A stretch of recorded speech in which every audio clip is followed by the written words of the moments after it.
சமயத்துக்காக கர்த்தருக்கு நன்றி. इस दिन में भी प्रभु के समूह में इस प्रभु भोजन में हमें आने के लिए प्रभु ने मौका दिया, इसलिए प्रभु को धन्यवाद। கடந்த மாதத்துல ஊர்ல நாங்க ஊருக்கு போயிருந்தனால இங்க செய்ய முடியல. और पिछले महीने में हम गांव में थे, इसलिए यहाँ पर प्रभु भोजन नहीं कर पाए। ஆனா ஊர்ல 2 சபையில நாங்க ராபோஜனத்துல கலந்து கொண்டோம். और गांव में हम 2 जगह पर प्रभु भोजन में भाग लिए थे। அம்பை சபையில, அடுத்து வடக்கங்குளம் சபையில. अंबे के कलीसिया में और वड़कंगलम के कलीसिया में। கர்த்தர் அந்த பிள்ளைகளை ஆசீர்வதிப்பார். प्रभु उन बच्चों को आशीष करे।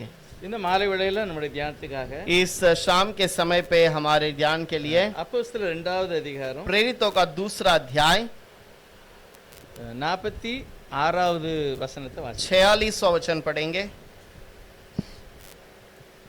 அவர்கள் ஒருமனப்பட்டவர்களாய் தேவாலயத்திலே அனுதினமும் தரித்திருந்து வீடுகள் தோறும் அப்பம் விட்டு மகிழ்ச்சியோடும் கபடமில்லாத இருதயத்தோடும் போஜனம் பண்ணி वे प्रतिदिन एक मन होकर मंदिर में इकट्ठा होते थे और घर घर रोटी तोड़ते हुए आनंद और मन की सिधाई से भोजन किया करते थे। உலகம் எதிர்பாராத ஒரு பெரிய மகிமையான காரியம் அந்த நாள்ல நடந்தது. उन दिनों में जो दुनिया इंतजार नहीं कर रहा था, ऐसे महान कार्य यहाँ पर हो रहा है। பழைய ஏற்பாடுல நிறைய காரியங்கள் அது ஜனங்களுக்கு அது விளங்கல. पुराने नियम के अंदर बहुत सारी बातें हैं जो लोगों को समझ नहीं आई, ஆனால் தேவன் அதை ஆச்சரியமாக சாதாரண ஜனங்களுக்கு மத்தியில் அதை நடப்பித்தார். लेकिन प्रभु ने उससे आश्चर्य तरीके से साधारण लोगों के बीच में करवाया। அதை குறித்து அற்பமான ஒரு ஆரம்ப நாள் அப்படின்னு எழுதியிருக்கிறது. उसके बारे में एक साधारण एक आरंभ का दिन है करके लिखा है। முதல் அதிகாரத்துல पहले अध्याय के अंदर மகிமையான காட்சியை ஆண்டவர் அந்த பரமேறினார் பாருங்க, மேல அப்படியே போகிறார். और जब प्रभु आकाश की ओर उठा लिए जाता है, அது ஒரு பெரிய அனுபவம் உங்களுக்கு. और वो उनके लिए एक बहुत बड़ा अनुभव है। மர்வ மலையில பார்த்திருக்காங்க, रूपांतर पहाड़ पर उन्होंने देखा, அவர் ஒரு பெரிய பிரகாசமான ஒரு வஸ்திரத்தோட और एक बहुत प्रकाशमान वस्त्र के साथ அவர் மர்வமானார். वो रूपांतर हुआ। அதே போலதான் இந்த ஒலிவ மலையிலேயும் நடந்திருக்கு. उसी प्रकार इस पर्वत पर भी हुआ है। அந்த சீஷர்களுக்கெல்லாம் ஒரு புதிய அனுபவம், और वो सारे चेलों के लिए एक नया अनुभव है। நடந்தே போயிருக்காங்க, वो वहां से चल कर गए, நிறைய அவங்களுக்கு வார்த்தைகளை பேசியிருக்கிறார். और उनके पास बहुत सारे बातों को प्रभु ने बताया। எல்லா அதிகாரமும் இப்ப என்கிட்ட இருக்கு, सारा अधिकार अब मेरे पास है। அப்படின்னா உலகத்துல சாத்தானுடைய கிரியை நிறைய இருந்தது. अब शैतान का सारा जो चाल चलन इस दुनिया में था, ஆனா இப்பொழுது அப்படி இல்ல, எல்லா அதிகாரத்தையும் நான் வைத்திருக்கிறேன். लेकिन अब ऐसा नहीं है, सब कुछ मैंने ले लिया। அவருக்குன்னு ஒரு நீதியை கர்த்தர் வைத்திருக்கிறார், और उनके लिए एक धार्मिकता प्रभु ने रखा है। அது என்னன்னா அவரை நம்புகிறது, விசுவாசம் தான். वो क्या बात है कि उनके ऊपर भरोसा करना। அவன் நல்லவனோ கெட்டவனோ அது அதுக்கு பிறகுதான். वो भला है या बुरा है वो उसके बाद की बात है। ஆண்டவருடைய அந்த விசுவாசத்தை அவர் மேல வைக்கும்போது, और प्रभु जब उसके विश्वास को उसके ऊपर रखता है, தேவன் அந்த மனுஷனை ஒரு பெரிய நீதிமானாக கர்த்தர் மாற்றுகிறார். प्रभु उसको एक बड़े धार्मिकता के रूप में देखता है। அது அன்றைக்கு ஆரம்பிச்சது இன்னும் நடந்துகிட்டே இருக்கிறது. और वो जिस दिन आरंभ किया वो आज तक चलता आ रहा है। அந்த தரிசனத்தை பார்த்து அவர் மேல போன உடனே, और वो दर्शन को देखकर ऊपर जाने के बाद அவங்க என்ன செய்றாங்க, ஜெருசலேமுக்கு வந்து, और ऊपर सीधे जेरूसलम में जाकर சீஷர்கள் எல்லாரும் கூடி ஜெபம் பண்ணிருக்காங்க. सारे चेले इकट्ठे होकर प्रार्थना करने लगे। தேவன் அவங்களுக்கு மத்தியில் இடப்பட்டிருக்கிறார். प्रभु उनके बीच में बातें करने लगा। பரிசுத்த ஆவி ஊற்றப்படுக்கும் முந்தியே, और पवित्र आत्मा उंडेले जाने के पहले பேதுரு ஒரு நல்ல வசனத்தை பேசுகிறார். पतरस ने एक बड़े अद्भुत कार्य को वहां पर बातें किया। முதல் அதிகாரம் 16வது வசனத்துல, पहले अध्याय के अंदर 46वां वचन, 16वां वचन, சகோதரரே வாசிப்போம். சகோதரரே, இயேசுவை பிடித்தவர்களுக்கு வழிகாட்டின யூதாசை குறித்து பரிசுத்த ஆவி தாவீதின் வாக்கினால் முன் சொன்ன வேத வாக்கியம் நிறைவேற வேண்டியதாய் இருந்தது. हे भाइयों, अवश्य था कि पवित्र शास्त्र का वो लेख पूरा हो जो पवित्र आत्मा ने दाऊद के मुख से यहूदा के विषय में जो यीशु को पकड़ने वालों का अगुवा था पहले से कहा था. இப்போ இன்னும் உங்களுக்கு அபிஷேகம் கிடைக்கல, अभी तक इनको अभिषेक नहीं मिला। இப்போ என்ன வசனம் கிடைச்சிருக்கு, लेकिन वचन इनको क्या मिल गया है, நீங்க பிதாவின் வாக்குத்தத்தம் நிறைவேற காத்திருங்க. तुम पिता के वाग्दान के लिए इंतजार करो। நீங்க புறப்பட்டு சென்று சத்தியத்தை சொல்லணும். और तुम जाकर तो सुसमाचार को सुनाओ. அது வரைக்கும் காத்திருக்க சொல்லுகிறார். तब तक इंतजार करो करके कहा. என்ன நோக்கம்னா இவங்க காத்திருந்து பலன் அடையணும். ये क्या विचार है कि इंतजार करो और सामर्थ्य पाओ. இயேசுவானவர் உலகம் முழுவதுக்கும் இருக்கிற ஜனங்களுக்கு கொடுக்கிற அந்த ரட்சிப்பை பிரஸ்தாபப்படுத்த. और यीशु मसीह ने जो उद्धार की बातों को बताया है उसे प्रचार करना है. அதுதான் அவங்களுடைய ஆசை. और यही उनकी इच्छा है. என்ன சொல்லணும்? क्या कहना है? பரலோக ராஜ்யம் திறந்திருக்கு. स्वर्ग का राज्य खुला है. எல்லாருமே உள்ள வரலாம். सब लोग अंदर आ सकते हैं. இயேசுவானவர் எங்களுக்கு அது அதிகாரத்தை கொடுத்திருக்கிறார். और यीशु मसीह ने हमें वो अधिकार दिया है. அவரோட எழும்பிட்டாரு. और वो वहां पर जी उठा. அந்த அதிகாரங்களை தந்தனால நாங்க அதுக்கு ஆயத்தப்படுகிறோம். और वो अधिकार हमें दिया है इसलिए हम तैयार में हैं. இப்போ அபிஷேகம் பெரும் முன்னாலே பேதுரு பேசுகிறார். अब अभिषेक पाने के पहले ही पतरस बातें करता है. நமக்குள்ள 120 பேர் இருக்கும். और हमारे बीच में 120 लोग हैं. ஒரு ஆளு நமக்கு தேவைப்படுகிறார். लेकिन एक व्यक्ति हमें जरूरत है. ஆண்டவர் தெரிந்து கொண்ட அப்போஸ்தலர் 12 பேர். और प्रभु ने चुना हुआ 12 चेले. அதுல ஒரு ஆள் இல்ல.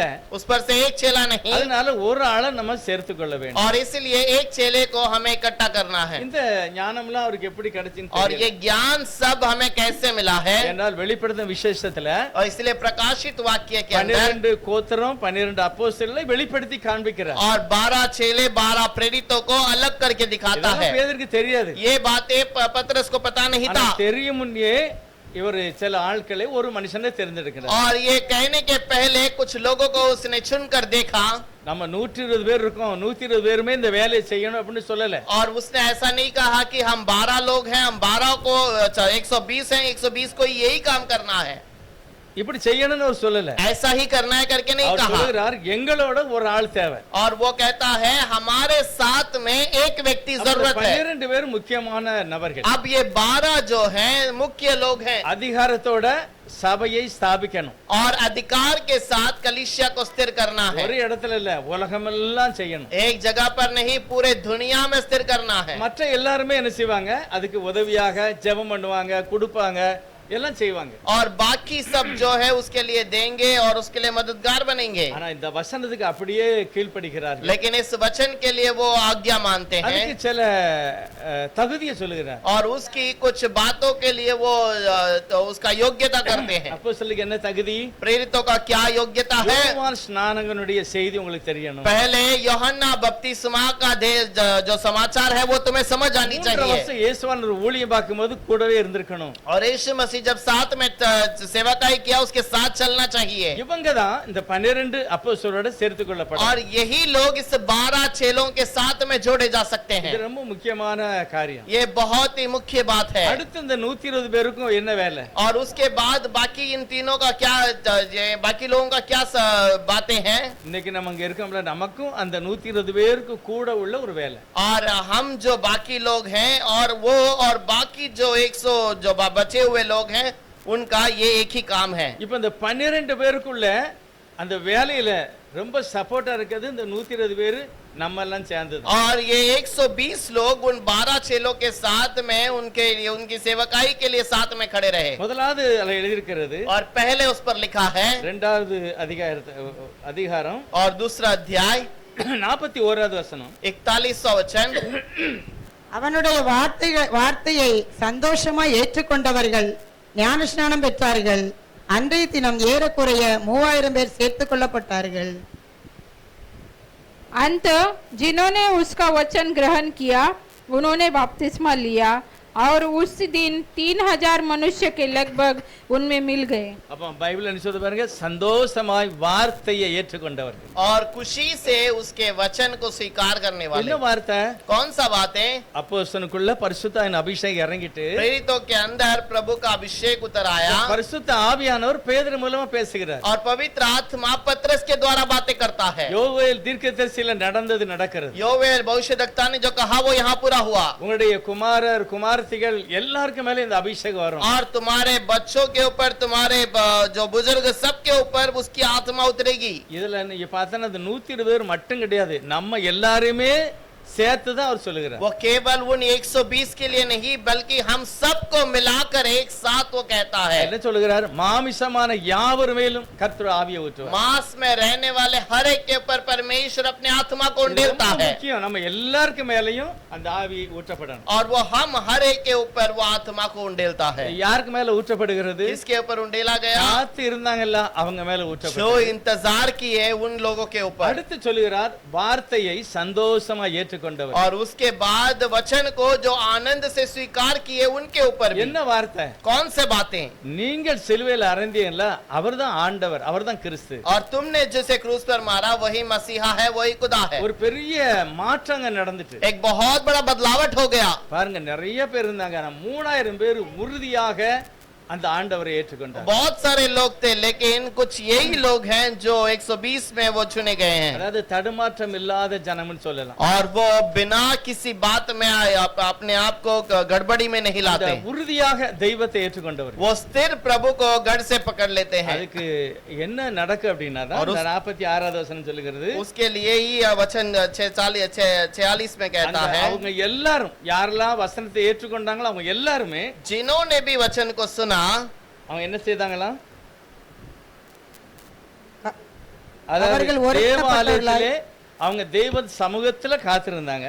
और परमेश्वर के मंदिर में उसके भवन में इकट्ठे थे। வீடுகள் தோறும் அப்பம் பிட்டு और घर घर रोटी तोड़ते மகிழ்ச்சியோடும் और आनंद के साथ கபடம் இல்லாத இருதயத்தோடும் போஜனம் பண்ணி और मन की सीधाई से भोजन किए தேவனை துதித்து ஜனங்கள் எல்லாரிடத்திலும் தயவு பெற்றிருந்தார்கள். परमेश्वर की स्तुति करते और सब लोगों से प्रसन्न थे। அவங்க எல்லாருக்குமே அந்த ஒரு பெரிய அபிஷேகம். उन सब के लिए वो अभिषेक है। 42வது வசனத்துல நல்ல விவரமா இருக்கு அவங்க என்னெல்லாம் செஞ்சாங்க பாருங்க. 42वां वचन के अंदर बहुत अच्छे से लिखा है उन्होंने क्या क्या किया।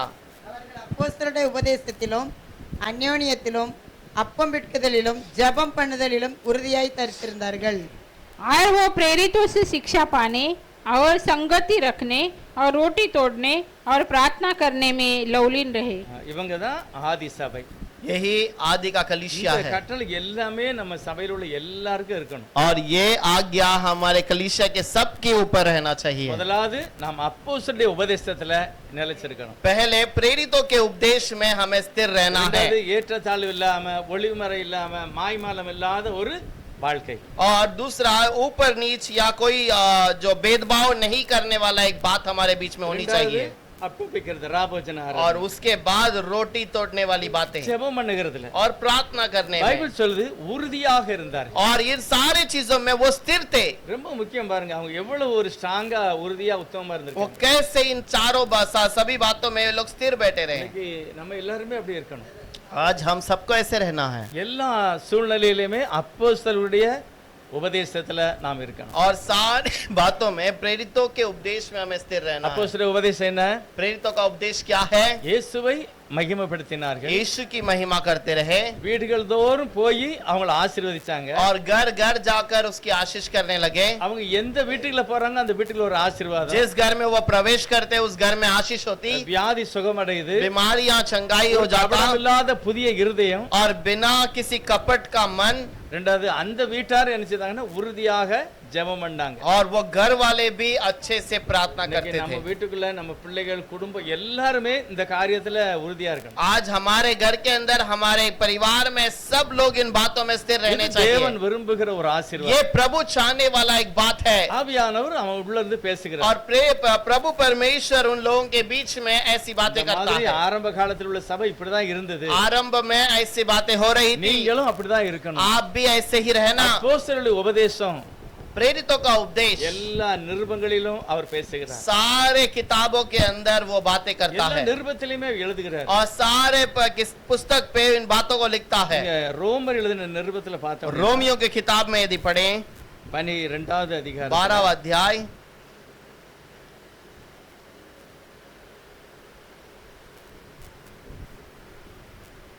முதல் வசனத்துல சொல்லுகிறாரு. पहला वचन में कहता है, அப்படி இருக்க சகோதரரே, நீங்கள் உங்கள் சரீரங்களை பரிசுத்தமும் தேவனுக்கு பிரியமுமான ஜீவ பலியாக ஒப்புக்கொடுக்க வேண்டும் என்று தேவனுடைய இரக்கங்களை முன்னிட்டு உங்களை வேண்டிக் கொள்கிறேன். இதுவே நீங்கள் செய்யத்தக்க புத்தியுள்ள ஆராதனை. इसीलिए हे भाइयों, मैं तुमसे परमेश्वर की दया स्मरण दिलाकर विनती करता हूँ कि अपने शरीर को जीविता और पवित्र और परमेश्वर के बहुता हुआ बलिदान करके चढ़ाओ। यह तुम्हारी आत्मिक सेवा है।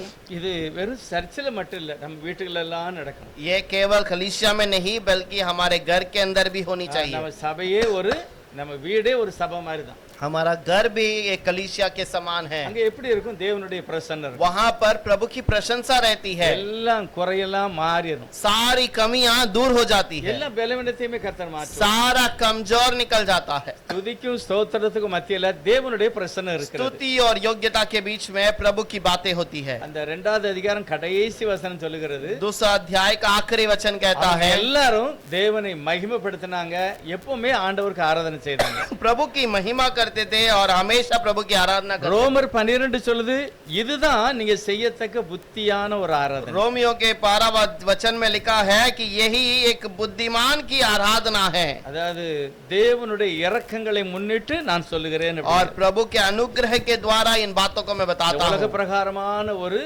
மாயமாலமான காரியம் செய்யக்கூடாது. दुनिया की रीति से दिखावट में कोई काम ना करे। அதுல நிறைய எழுதாரு பாருங்க, இந்த பிரபஞ்சத்துக்கு ஒத்த வேஷம் நம்ம போடக்கூடாது. आगे भी उसने लिखा है कि या इस दुनिया के लोगों को दिखावे के लिए वो वैसा वेश न தேவனுக்கு पहनना। பிரியம் பரிபூரணமான சித்தம் என்னது அப்படின்னு பார்த்து நம்ம செய்யணும். और प्रभु की परिपूर्ण इच्छा क्या है उसे जानकर उसे करना। அது எப்படி தெரியும் நமக்கு? वो हमें कैसे पता चलेगा? யார் சொல்லுவா? कौन हमें बताएगा? ஆவியானவர் தான் சொல்லுவாரு. प्रभु परमेश्वर ही बता வேதத்தை सकता है। வாசிக்கிற ஒவ்வொரு ஜனங்களுக்குமே தேவன் ஒரு பெரிய அபிஷேகத்தை கொடுக்கிறார். कलाम को पढ़ने वाले हर एक को प्रभु ऐसे अभिषेक के कार्य को बताता है। வார்த்தையை சந்தோஷமா ஏற்றுக்கொண்டவர்கள் அப்படி இருந்தாங்க. वचन को खुशी से स्वीकारने वाले हर एक वैसे कार्य किए। யோனா போய் பிரசங்கம் பண்ணுகிறார். योना ने वहां पर प्रचार அந்த किया பிரசங்கத்தை கேட்ட உடனே ராஜா காத்து வர போயிட்டு, और वो प्रचार को सुनने के बाद वो समाचार राजा के कानों तक पहुंच गया। அது எழுதியிருக்கிறது 3வது அத்தியாயம், யோனா 3வது योना का 3रा अध्याय முதல் 5 வசனத்தை பார்க்கலாம். முதல் 3ல 5வது வசனம். और पहला 5 वचन पढ़ेंगे। அப்பொழுது நினைவேயுள்ள ஜனங்கள் தேவனை விசுவாசித்து உபவாசம் செய்யும்படி கூறினார்கள்.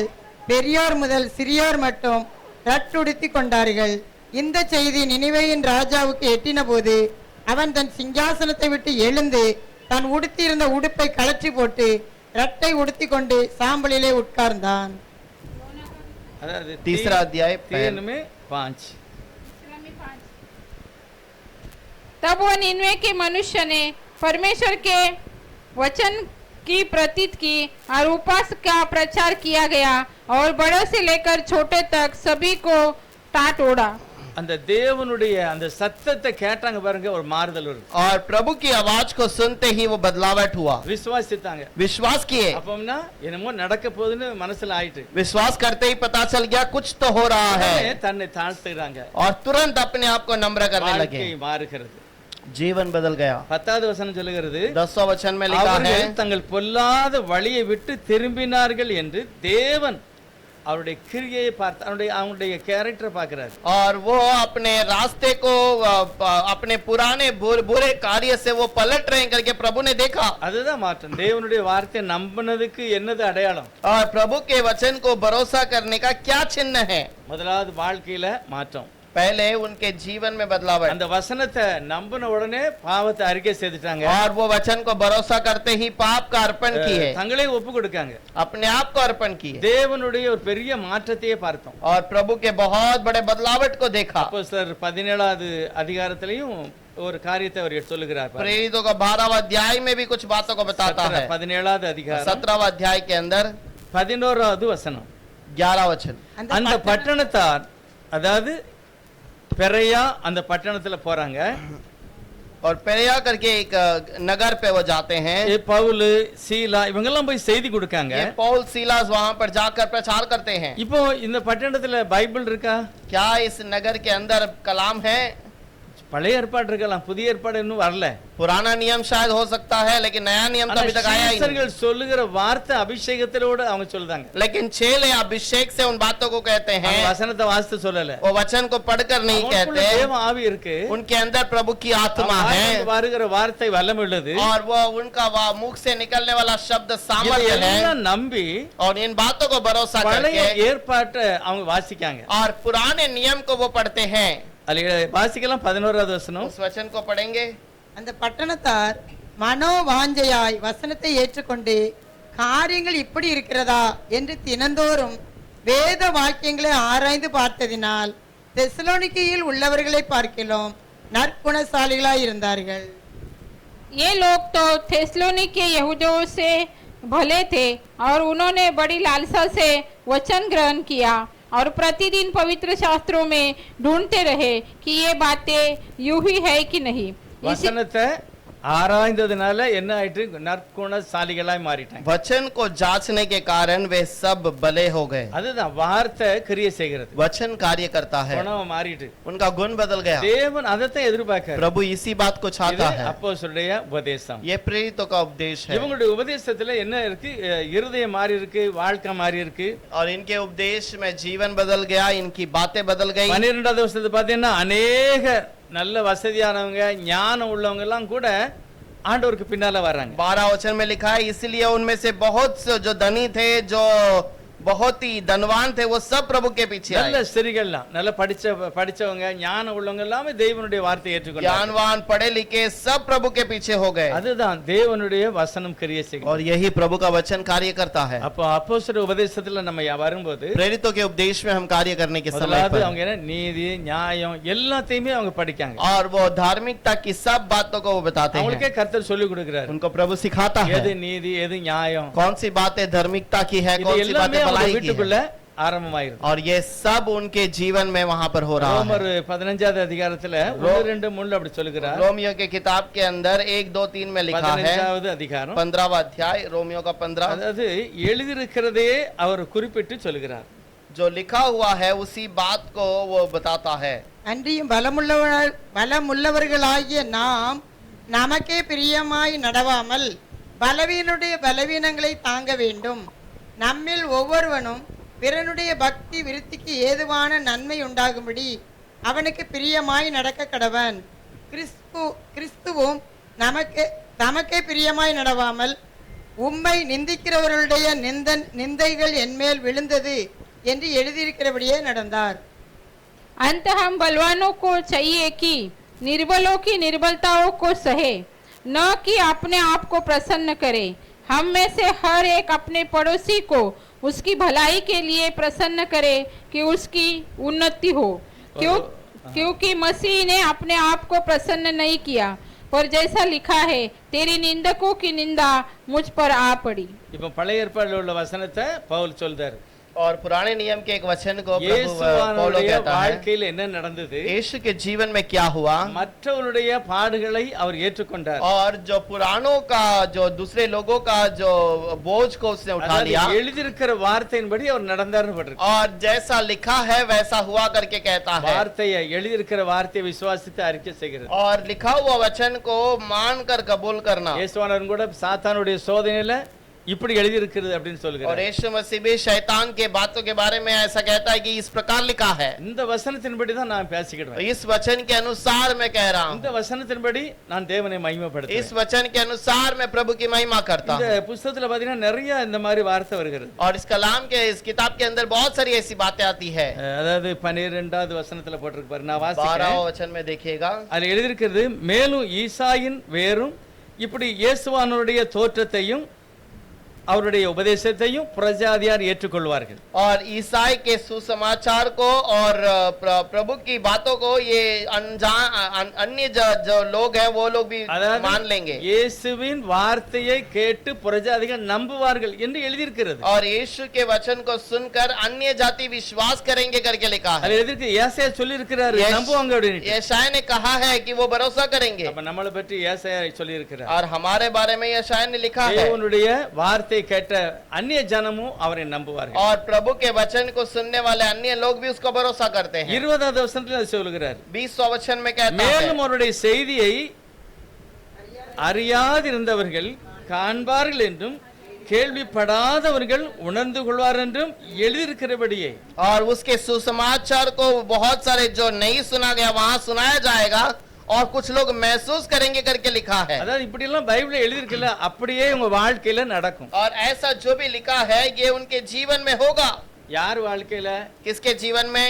புறஜாதி தேவனை அறியாதிருக்கிற ஜனங்கள் வசனத்துக்குள்ள வந்து மாறிட்டாங்க. अन्य जाति लोग जो प्रभु को नहीं मानते हैं उन लोगों के बीच में भी। இதெல்லாம் நம்மளை பற்றி எழுதப்பட்ட தீர்க்க தரிசனம். और ये सब हमारे बारे में लिखा गया भविष्यवाणी है। 20வது வசனத்தை இப்போ பார்த்தோம். 20वां वचन को अभी हमने देखा। அதாவது கேள்விப்படாம அவங்க அந்த வசனத்தை ஏற்றுக்கொண்டார்கள். और वो नहीं अनजान में उस बातों को स्वीकार। அடுத்து 29லயும் கூட சொல்றாரு பாருங்க. 29 वचन में भी लिखा है, நான் உங்களிடத்தில் வரும்போது கிறிஸ்துனுடைய சுவிசேஷத்தின் சம்பூர்ணமான ஆசீர்வாதத்தோட வருவேன் என்று அறிந்திருக்கிறேன்.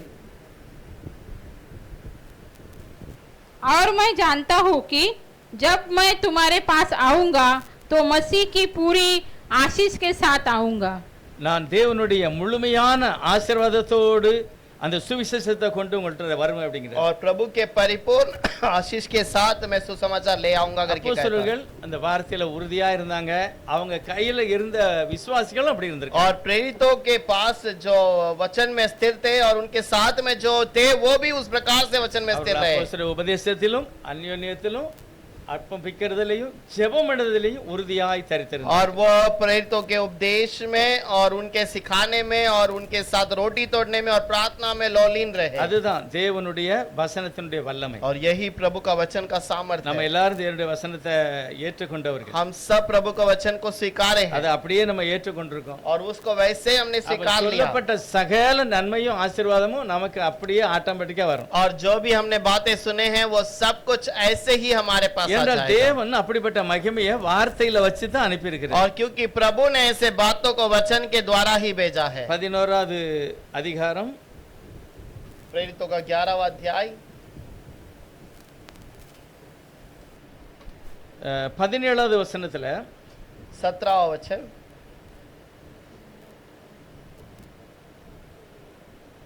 ஆதலால் கர்த்தராகிய இயேசு கிறிஸ்துவை விசுவாசித்திருக்கிற நமக்கு தேவன் வரத்தை அனுக்கிரகம் பண்ணினது போல அவர்களுக்கும் அந்த வரத்தையே அனுக்கிரகம் பண்ணியிருக்கும் போது தேவனை தடுக்கிறதற்கு நான் எம்மாத்திரம் என்றான். अंत जब परमेश्वर ने उन्हें भी वह दान दिया जो हमें प्रभु यीशु मसीह पर विश्वास करने से मिला था, तो मैं कौन था जो परमेश्वर को रोक सकता. அதாவது யூதர்கள் நல்லா இருக்காங்க, यहूदी अच्छे हैं, ஆசீர்வாதமா இருக்காங்க, वो आशीषित हैं ஒரு பெரிய நம்பிக்கை நம்ம எல்லாம் தேவனுடைய பிள்ளை. और वो भरोसा है कि हम परमेश्वर के संतान हैं। அப்படிப்பட்ட யூதர்கள் இப்ப புறஜாதிகளை பார்க்காங்க. अब ऐसे लोग अन्य जाति को देखते हैं। இவங்களும் ஒரு பெரிய மகிமையான விசுவாசிகளா மாறுதாங்க. अब ये भी एक अच्छे विश्वासी बन गए। அவங்கள காட்டிலும் இவங்க வைராக்கியமா இருக்காங்க. उनसे भी बढ़कर ये और सामर्थ्यवान हैं। ஜெபம் பண்ணா அற்புதம் நடக்கு, और प्रार्थना करते तो अद्भुत होता ஆசீர்வாதமா है, இருக்கு, आशीष होता है। இப்போ ஏதோ ஒரு பிரச்சனைங்க. कोई तो एक गड़बड़ है, அப்பதான் அவர் சொல்லுகிறாரு, तब वो कहता है எப்பா தேவன் அவங்க மேல இப்படிப்பட்ட ஆசீர்வாதத்தை வச்சிருக்கிறாரு, प्रभु ने उनके ऊपर ऐसे आशीष को रखा அதை है, நம்ம எப்படி தடுக்க முடியும்? उसे कैसे हम रोक அது सकते हैं? தேவன் பிரஜாதிகளுக்கு மேல வைத்த ஆசீர்வாதம். और वो प्रभु अन्य जातियों के ऊपर रखने वाला एक बात है। அது 18 சொல்லுது, இவைகளை அவர்கள் கேட்ட பொழுது 18 वचन में लिखा, इन बातों को सुनने के बाद யாரு எல்லா யூதர்களும் பரிசுத்தவான்களும் கேட்ட பொழுது सारे यहूदी और पवित्र लोगों ने அப்படியே सुनने के बाद, உட்கார்ந்து, அப்படியானால் ஜீவனுக்குள்ள இந்த நல்ல மனம் திரும்புதல், இந்த நல்ல சுவிசேஷம் அவங்களுக்கு கிடைச்சிக்கிட்டு, अब ये जीवन का सुसमाचार उन्हें भी मिल चुका। இயேசுவானவர் ஏற்றுக்கொண்ட மற்ற ஊர்க்காரங்களுக்கு கிடைக்கி. यीशु को स्वीकार करने वाले दूसरे नगर के लोगों को भी मिलता है। இப்பதான் அவங்க சந்தோஷப்படுறாங்க. अब वो आनंदित हुए। இப்ப நமக்கு மட்டும்தான் சந்தோஷம் நினைச்சோம். और हमने सोचा केवल हमारे लिए खुशी की बात है। நம்முடைய செய்தியை கேட்ட பிரஜாதிகளுக்கும் அந்த சந்தோஷம். हमारी प्रचार को सुनने वाले अन्य जातों को भी वो खुशियां हैं। சந்தோஷம் அப்படின்னு என்ன, அது உள்ள ஆசீர்வாதம் இருக்கு, और ஆரோக்கியம் இருக்கு, எல்லா விடுதலையும் இருக்கு. खुशियों का मतलब वहां पर छुटकारा है, बीमारी से चंगाई है और आजादी है। அறிக்கை செய்யணும், कबूल करना है। முதலாவது நம்ம மனசார சொல்லணும், ஏசப்பா என்னை எப்படி நீர் மீட்டு உள்ள கொண்டு வந்துட்டீங்க, ये प्रभु आपने मुझे कैसे छुटकारा देकर अंदर ले आए, எப்படி ஒரு மகிமையான அந்த நம்பிக்கை விசுவாசத்தை எனக்கு தந்திருக்கீங்க, कैसे ये महिमा का भरोसा आपने मुझे दिया அது है। கூட சகல நன்மைகளும் ஆரோக்கியமும் கூட இருக்கு. और उसके साथ में सारी भलाई और आशीष की बातें हैं। சுவிசேஷம் வெறுமையா வரல, और सुसमाचार केवल केवल व्यर्थ ऐसे ही नहीं आया, खाली नहीं आया, சுகத்தை கொடுக்கு, वो चंगाई देता है, ஆசீர்வதிக்கு, आशीष करता है। அது மட்டும் இல்ல மேன்மைப்படுத்துவன்னு கர்த்தர் சொல்லி केवल उतना ही नहीं, हमें महिमा में बढ़ाता है। அதுதான் ரொம்ப முக்கியம். ஆண்டவர் சொல்றார் நான் மகிமைப்படுத்துவேன், हम महिमा करता है करके लिखा மேன்மையாக है, வைப்பேன். तुम्हें महिमा में रखता है। உண்மையிலே நம்ம எல்லாரும் பாக்கியவான். जरूर हम सब धन्य हैं। அந்த சுவிசேஷத்தினால நாம் அப்படிப்பட்ட ஆசீர்வாதத்தை वो எடுத்துக்கொள்கிறோம். सुसमाचार के द्वारा हम हर एक के लिए आशीष அந்த है। நம்பிக்கையில தான் நம்ம ராபோச்சனத்துல उस கலந்து भरोसे के साथ में ही हम जीवन बिताते हैं। கண்டிப்பா நம்முடைய வாழ்க்கையில ஒரு மாற்றத்தை, ஒரு ரட்சிப்பை செய்யணும். जरूर वो हमारे जीवन में एक बदलावट, एक उद्धार लेकर आना चाहिए। நான் ஊருக்கு போயிருக்கும்போது ஒரு பிரசங்கம் பண்ணாரு. और मैं गांव जाने के समय पर एक व्यक्ति ने प्रचार किया, எங்க சொந்தக்காரர் தான் பிரசங்கம் பண்ணாரு. हमारे एक रिश्तेदार है, उन्होंने प्रचार किया। அவர் சொல்றாரு நான் ஒரு சபையில போய் ராபோச்சனம் கொடுத்துக்கிட்டு இருந்தேன். मैं एक जगह पर प्रभु भोजन दे रहा था। அவர் வந்து முழங்கால் போட்டு கையை வைக்காரு, கண்ணீர்ல வந்து கை நிறையுது. और वो जैसे ही वहां पर घुटने में आकर हाथ बढ़ाया मेरे सामने रोटी के लिए, तो वो उसके आंख से आंसू बह रहे थे। நான் ரொட்டி வச்சேன், ரொட்டி நனைஞ்சிட்டு. और मैं रोटी रखा, वो पूरा रोटी भीग गया। ஐயா நான் வேற ரொட்டி தரட்டான்னு मैंने கேட்டேன். पूछा कि मैं क्या दूसरा रोटी दूं आपको? இல்லையா வேண்டான்னு சொல்லிட்டாரு. उन्होंने कहा नहीं, मुझे यही ठीक है। எனக்கே பரிதாபமா இருந்தது. मुझे बहुत दुख हुआ। கண்ணீர்ல நனைஞ்ச ரொட்டியை சாப்பிட்டு போயிட்டாரு. और वो आंसुओं से बहा हुआ उस रोटी को खाकर நான் ஒரு चला நாள் गया। வீட்டுக்கு போய் கேட்டேன், मैं एक दिन उनके घर पर प्रार्थना के लिए गया तो என்னையா उनसे ஆச்சு पूछा, இப்படி அழுதிகளேன்னு கேட்டேன். मैंने उनसे पूछा किस कारण से आप ऐसे रोए? சொன்னாரு, எனக்கு 2 பொட்ட பிள்ளை, उन्होंने कहा मेरी 2 लड़कियां हैं, 2 பையன், ஒரு பையன். एक लड़का है। வயசாயிட்டு பிள்ளைகளுக்கு மேரேஜ் ஆகல. और उनका शादी नहीं हुआ, तो बहुत उम्र हो गया लेकिन शादी नहीं அதுக்கு हुआ। தான் மனம் உடைஞ்சு ஆண்டவரே சிலுவையில் எப்படி எல்லாம் நீர் பாடுபட்டீர்லா, எனக்கே ஆசீர்வாதம் இல்லைன்னு அழுதுட்டேன். और एक दिन मैं ऐसे ही रोया इस कलीसिया में कि प्रभु आपने मेरे लिए क्रूस पर मार खाया, मेरे लिए आशीष है ना। அந்த வீட்ல நானும் ஜெபம் பண்ணேன், அவரும் ஜெபம் பண்ணாரு. और उस घर पर मैं भी प्रार्थना किया, उन्होंने भी प्रार्थना ஒரே किया। வருஷத்துல 3 மேரேஜ் அந்த வீட்ல நடந்து. அப்படி एक ही साल में तीनों बच्चों का शादी थोड़े थोड़े समय में हो गया। தேவ சமூகத்துல தங்களை தாழ்த்தி ஒப்பு கொடுக்கிறவங்க. और जो प्रभु के समूह में ऐसे प्रार्थना करते हैं, சிஎஸ்எஸ் சபை தான். से कलीसिया है। தேவன் இருதயத்தை பார்க்கிறார். लेकिन प्रभु हमारे मन को எந்த ஒரு देखता है। மனுஷன் தன்னை தேவ சமூகத்துல தாழ்த்துகிறான், जो मनुष्य अपने आप को प्रभु के सामने नम्र करता है, வீட்டுக்குள்ள ஒரு பெரிய சுகம் மட்டும் இல்ல ஆசீர்வாதத்தையும் கட்டளையிட்டு प्रभु उस घर के अंदर बहुत बड़ा आशीष को भी देता है। வசனம் விருத்தி அடைந்தது. वचन बढ़ता है, வசனம் எல்லாத்தையும் காட்டிலும் மேன்மை அடைந்தது. वचन सारे चीजों से बढ़ता है। எந்த வீட்டுக்குள்ள வசனம் வருகிறதோ அந்த வீடும் जिस ஆசீர்வாதிக்கப்படுகிறது. घर पर वचन बढ़ता है उस घर पे आशीष भी बढ़ती है। கர்த்தர் அப்படிப்பட்ட ஆசீர்வாதத்தை நமக்கு தருவார். प्रभु ऐसे आशीष को हम हर एक को दे। நம்ம எல்லாரும் முழங்கால் படிட்டு ஜெபம் हम பண்ணுவோம். सब घुटने में आके प्रार्थना करेंगे। பவுல் சொன்னது போல நம்ம எல்லாரும் முதலாவது தெய்வ சமூகத்துல நம்மை நாமே निदानित அறிந்து நீங்க கலந்து கொள்ள அப்படிங்கிறார். और पौलुस कहता है कि तुम अपने आप को नम्र करके अपने आप को प्रभु के पास अर्पण करो। யோவான் சொல்லும்போது ஒருவன் பாவம் செய்கிறவனாய் இருந்தால், और யோहन्ना जैसा कहता है कि यदि कोई तुम में से पाप करे, தேவன் நம்முடைய பாவங்களை மன்னிக்கிறவராக இருக்கிறார். प्रभु हमारे पाप को क्षमा करता है। அதனால எப்பொழுதுமே நாம் தேவ சமூகத்துல நம்மை தாழ்த்தணும். इसलिए हर समय पे प्रभु के पास अर्पण தினமும் करो। தினமும் தேவ சமூகத்துல நாம் பாவங்களை हर அறிக்கையிடணும். समय पे प्रभु के पास अर्पण करें। தினமும் பைபிள் சொல்லுது நீதிமானா நீங்க தினமும் நீதியில வளரணும். और प्रभु वचन कहता है कि क्या तू धर्मी है, तो हर दिन धार्मिकता में और बढ़ा। நம்ம மனசார தெய்வ சமூகத்துல நம்ம தாழ்த்துவோம். पूरे मन से प्रभु के पास अर्पण करेंगे। இயேசுப்பா தெரிஞ்சோ தெரியாமலோ நான் எத்தனையோ முறை துக்கப்படுத்திட்டேன். प्रभु मैं जान के या अनजान में बहुत बार आपको दुखित किया, என்ன மன்னிச்சிருங்க தகப்பனே. मुझे क्षमा करिए। ராபோஜனம் என் வாழ்க்கைக்கு ஒரு ஆசீர்வாதமா இருக்கணும். और ये प्रभु भोजन मेरे जीवन में आशीष ले आए, எனக்கு ஒரு சரீரத்துல ஆரோக்கியமா இருக்கணும். और मेरे जीवन में चंगाई मिले, எங்க வீட்டுக்குள்ள தடை செய்கிற எல்லா தீய சக்திகளும் செயலிழந்து போகணும். और मेरे घर के अंदर का जो भी शैतान की चाल चलन नाश किया जाए। மன்னிக்க தகப்பனே. क्षमा कीजिए நீங்க प्रभु। உள்ள வாங்கப்பா. आप घर के अंदर आइए। வந்தா எல்லா இருளின் அதிகாரம் மாறி போயிடும். आप आएंगे तो सारा अंधकार की शक्तियां नाश की जाएगी। எல்லாரும் அப்போஸ்தலர் உபதேசத்திலையும் அர்ப்பணிக்கிறதுலயும் ஜெபம் பண்ணுறதுல உறுதியாய் वो தரித்திருந்தார். सारे प्रभु से प्रेरितों के शिक्षा में, रोटी तोड़ने में, प्रार्थना में लोलीन रहे। அந்த ஆசீர்வாதம் எங்களுக்கு வேணும். वही आशीष हमें चाहिए। எல்லாரும் நம்ம தாழ்த்தி हम ஜெபம் सब प्रार्थना करेंगे, தேவ சமூகத்தை நோக்கி பார்க்கணும். प्रभु के समूह में प्रार्थना யாருமே करें। பூரணமான மனுஷர்கள் அல்ல. कोई भी परिपूर्ण नहीं है। தேவன் நம்முடைய பலவீனங்களை எல்லாம் அறிந்திருக்கிறார். प्रभु हमारे सारे कमजोर को जानता है।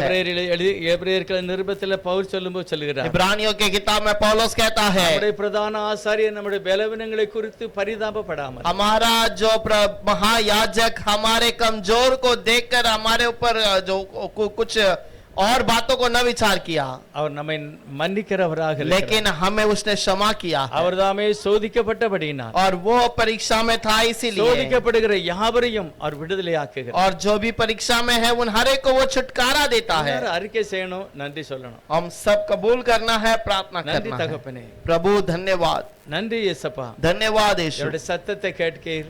हमारी आवाज को நாங்கள் सुना, அறிக்கை செய்வதை நீர் மன்னிக்கிறீர். हमारे बातों को आपने सुनकर कबूल किया, क्षमा किया, எங்களை கழுவுகிறீர். अपने लहू से हमें ஒரு பெரிய धोया। மாற்றம் एक नया बदलाव இயேசு தான் அதை செய்ய முடியும். केवल यीशु ही कर सकता அவர் है। உடனே எல்லாத்தையும் அப்படி இப்படி எல்லாம் செய்யல.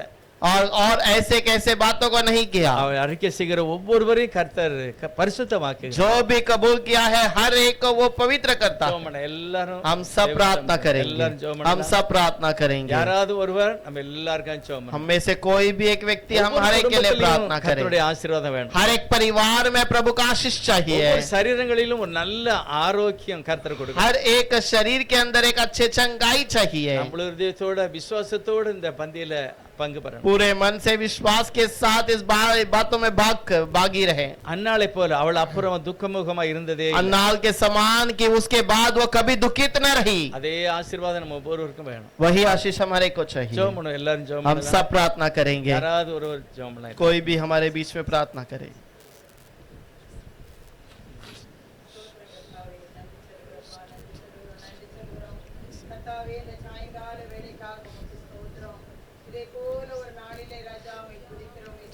स्तोत्रम स्तोत्रम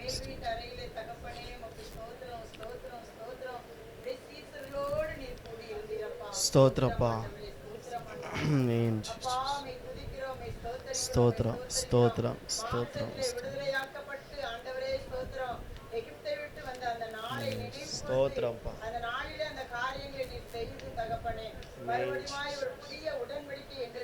आमीन जीसस आमीन जीसस स्तोत्रम स्तोत्रम स्तोत्रम आमीन जीसस आमीन जीसस आमीन stotram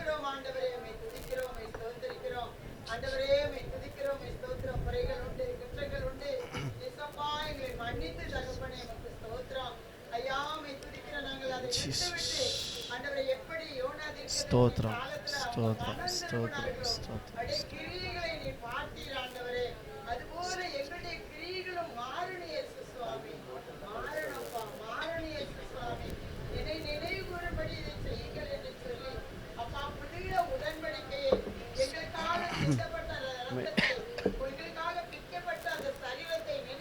Amen, Jesus.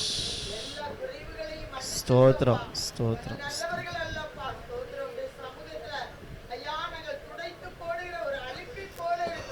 Amen.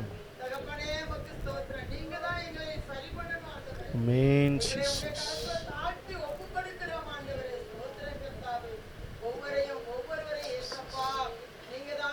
Amen, Jesus.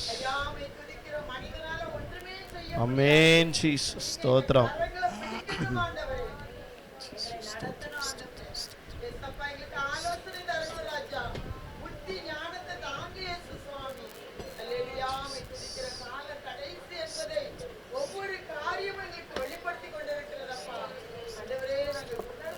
Thank you, Jesus.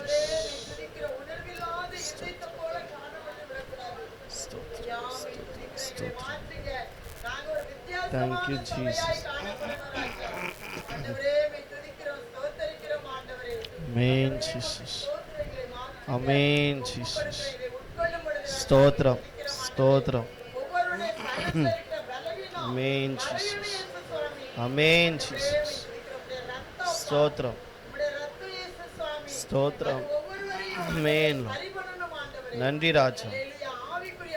Nandri Appa. Amen, Jesus. Stotram, stotram, stotram.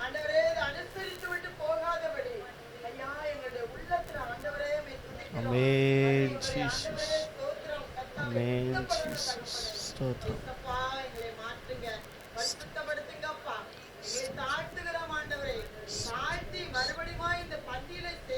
ஸ்தோத்திரம் ஸ்தோத்திரம் அப்படியே போய்விடாதீங்க.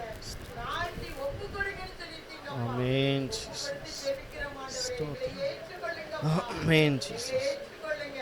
எங்களை ஏற்றுக்கொள்ளுங்க. எங்களை சரிபட்டுங்க ராஜா. ஆமென் ஜீசஸ் ஒவ்வொரு நாளும் ஸ்தோத்திரம் ஆண்டவரே நாங்க இங்க வந்துவிட்டு அப்படியே மறுபடியும் ஆமென் இப்படி ஜீசஸ் செய்யாதபடி தகப்பனே. ஆமென் ஜீசஸ் நாளத்துல எப்பவும் உடைய சிந்தையிலே ஆமென் ஜீசஸ் ஆமென் ஜீசஸ் எல்லாவற்றையும் நீ ஸ்தோத்திரம் ஸ்தோத்திரம் ஸ்தோத்திரம் ஸ்தோத்திரம் ஸ்தோத்திரம் ஸ்தோத்திரம் ஸ்தோத்திரம் ஸ்தோத்திரம் ஆண்டவரே ஸ்தோத்திரம். தெசலோனிக்கே பட்டணத்தை காட்டிலும் ஆமென் ஆண்டவரே ஸ்தோத்திரம். அவர்கள் மனோ வாஞ்சையா இருந்தார்கள். அவர்கள் வேதத்தை வாசிக்க ஆமென் ஜீசஸ் ஆண்டவரே நல்ல காரியங்களை செய்தார்கள் அப்பா. ஆண்டவரே அதுபோல நாங்கள் காணப்படணும். எங்களை பரிசுத்தப்படுத்தி ஸ்தோத்திரம் ஸ்தோத்திரம் ஸ்தோத்திரம் ஸ்தோத்திரம் ஸ்தோத்திரம் எங்களை தாழ்த்துகிறோம். ஸ்தோத்திரம் ஸ்தோத்திரம் ஸ்தோத்திரம் நாமத்தில் ஜெபிக்கிறோம் நல்ல ஆமென் ஆமென்.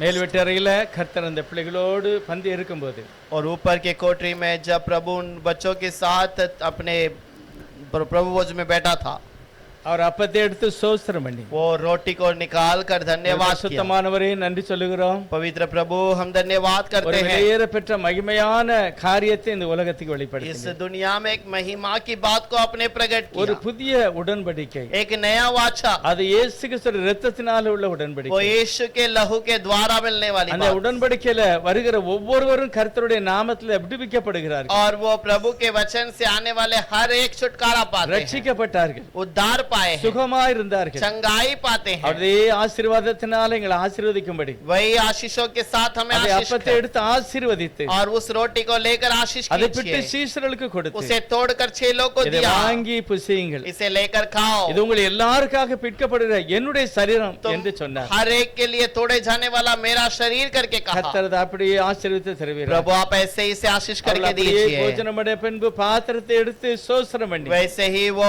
रोटी खाने के बाद उसने बर्तन को लेकर धन्यवाद किया, இது உங்கள் எல்லாருக்காக சிந்தப்படுகிற என்னுடைய புது உடன்படிக்கையின் ரத்தம், और ये मेरे लहू नया नया नया नियम का एक लहू है करके இதை कहा। பானம் பண்ணும்போதெல்லாம் என்னுடைய மரணத்தை நினைவு கூறுங்கள் என்று சொன்னார். इसे पीने के समय पर मेरे मरण को याद करना। இயேசு கிறிஸ்துவின் மரணம் அது ஜெயமாய் வந்தது. यीशु का लहू उसे जय करके देता அவர் है, மரணத்தை ஜெயமாக வென்றார். उसे मरण को जय करके ले அதே लिया। ஆசீர்வாதம் இதில் பங்கு பெறுகிற ஒவ்வொரு சரீரங்களிலும் கிடைக்கும். वही आशीष इसे में भाग लेने वाले हर एक को मिले। அப்போஸ்தலரை போல நாங்களும் இருக்க கிருபை செய்யுங்க. प्रेरितों के समान हम भी बन जाए, அவர்கள் அந்யோன்யத்திலும் அற்பம் பிக்கிறதிலும் உறுதியாய் தரித்திருந்தார். और वो एक साथ मिलने में रहे और सेवकाई में सब में साथ में रहे। ஒருவனுக்கு ஒன்றும் குறைபடவில்லை. उनको कोई भी कमी घटी ना हुई, எல்லாத்தையும் பூரணமாய் ஆசீர்வதி सारे चीजों में अपने भरपूर किया है। நசரேய இயேசுவின் நாமத்தில் நாங்கள் ஆசீர்வதிக்கிறோம். नाजरी यीशु के नाम से हम आशीष करते இயேசு हैं, கிறிஸ்து நாமத்தினால பிதா यीशु के नाम से मांगते हैं पिता।